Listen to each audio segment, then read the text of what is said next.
কয় পারবানি অহংকার আমি তো ত্যাগ করতাম বলে পারবো বলে যাও তাইলে যাইয়া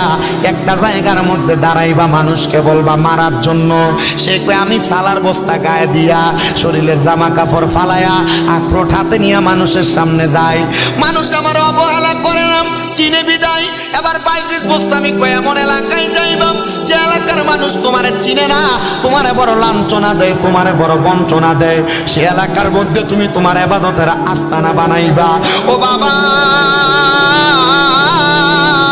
যে জায়গায় মুসলমান আছে এই জায়গায় তাবলীগ চলে না তাবলীগ চলে ওই জায়গার ভিতরে যে জায়গার ভিতরে বিধর্মী আছে যে জায়গায় মুসলমান সে জায়গায় তালিম চলে তো তুমি যে তাবলীগের নাম দিয়ে কি করো বলে হুজুর আমরা তাবলীগের নাম দিয়ে ভালো কিছু করতে চাই আমিও চাই তাবলীগের নাম দিয়ে ভালো কিছু করো মুসলমান বানাও তাবলীগের নাম দিয়া সুন্দর করে সমাজ পরিচালনা করো এমন তাবলীগ কইরো না যেটার মাধ্যমে মারামারি হয় এমন কিছু কইরো না যে টুপিওয়ালা দাড়িওয়ালাদের বদনাম হয় আমি তাবলীগওয়ালাদের বিরোধিতা করি না কারণ আমি নিজে তাবলীগওয়ালার মাদ্রাসায় পড়ে কারি সাহেব হইছি আমি তাবলীগওয়ালার বিরোধিতা করি না আমি তাবলীগওয়ালার মাদ্রাসার মধ্যে পড়ে আমি হুজুর হইছি এই জন্য আব্বাজিরা আপনাদের কাছে আমার আবদার নিজেকে আপনি অহংকার আমিত্ব বিলীন করবেন ওই আবেদ ডাক দিয়া কই ও বাইজিদ বুস্তামি গো বাইজিদ বুস্তামি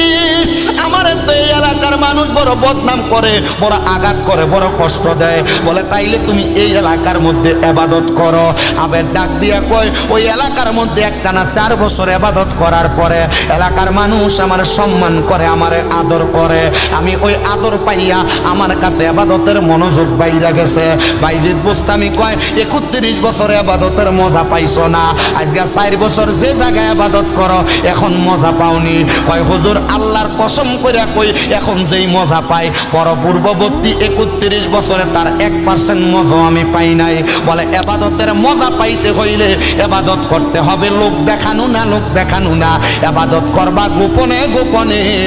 দেখবা আমার আল্লাহর সঙ্গে প্রেমের কানেকশন লাইগা গেছে জোরে জোরে পড়েন আল্লাহু আকবার ওরে মায়া নিদন হারাইলাম ঘুমের ঘরে স্বপ্নে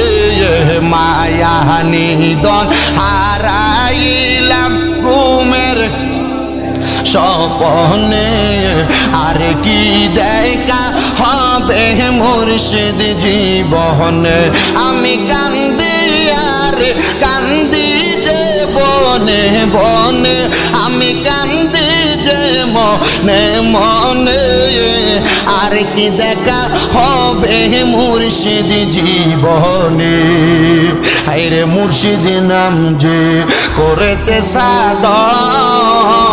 সাধন বিনা দুধে দই পাতিয়া তুইলাছে মাখন হায়রে মুর্শিদ নাম যার কইরাছে সাধন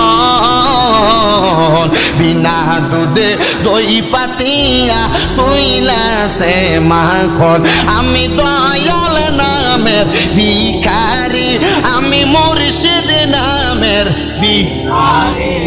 আমার কেউ শুয়ো না গো সজনে আমার কেউ শুয় মুর্শিদ নামে যে হয় ফানা কলবে হইয়া যায় দিওয়ানা হায়রে মুর্শিদ নামে যে হয় ফানা কলবে হইয়া যায় দিওয়ানা হায়রে সেই মুর্শিদের ভিখারি আমরা প্রাণ মুর্শিদের ভিখারি আমরা রে কেউ শুইও না গো এ মুসলমান এই মুর্শিদের পথটা অনুসরণের মাধ্যমে আরেকটা পথ তোমরা অনুসরণ করবা সেটা হইল আমার আল্লাহ তাআলা জানায়া দেয় বিসমিল্লাহির রহমানির রহিম কুল্লা আসআলুকুম আলাইহি আজরান ইল্লাল মাওয়াদ্দাতা ফিল কুরবা আমার আল্লাহ তাআলা জানায়া দেয় বান্দারা ও আমার বান্দারা আমি আল্লাহ তাআলা তোমাদের কাছে কোনো কিছুর বিনিময় চাই না ইল্লা মাওয়াদ্দাতা ফিল কুরবা আমার আল্লাহ আমার নবীরে বলে আপনি তাদেরকে জানায়া দেন আপনি তাদের কাছে কোনো বিনিময় চান না, ইল্লা মাওয়াদ্দাতা ফিল কুরবা, আপনি তাদের কাছে আপনার নিকটবর্তীদের ভালোবাসা চান, আপনার পরিবারের ভালোবাসা চান। আমার আল্লাহ তাআলার পেয়ারা হাবিবের কাছে সাহাবায়ে কেরাম বলে, নবী গো আপনারা আহলে বায়াত কারা, আপনার নিকটবর্তী কারা? আমার নবী ডাক দিয়া কয়, শোনো রে সাহাবায়ে কেরাম, আমার নিকটবর্তী হইল আমার কলিজার টুকরা কন্যা হযরতে খাতুনে জান্নাত ফাতেমা, আমার নিকটবর্তী হইল হযরতে বেলায়েতের সম্রাট মাওলা আলী মুশকিল কুশা, আমার কলিজার টুকরা নিকটবর্তী হইল ইমাম হাসান ইবনে আলী হোসাইন ইবনে আলী রাদিয়াল্লাহু তাআলা আনহু। এই চারজন, এই পাঁচজন, এই চারজন আমি নবী, আমরা হইলাম তোমাদের নিকটবর্তী। আমাদেরকে ভালোবাসবা, মোহাব্বত করবা, তাইলে তোমরা নাজাত পেয়ে যাইবা। আর এদেরকে ফার্সি ভাষায় বলে পাক পাঞ্জাতন। পাক পাঞ্জাতন মানে হইল পবিত্র পাঁচটা দেহ, এদেরকে যারা মোহাব্বত করবা জান্নাত পাইবা, নাজাত পাইবা। এখন তো শাওয়াল মাস চলে, শাওয়ালের পরে জিলকদ, জিলকদের পরে জিলহজ, এরপর চলে আসবে মুহররম মাস। যেই মুহররম মাসে এদের ভালোবাসা মোহাব্বতের কথা আমরা বেশি মনে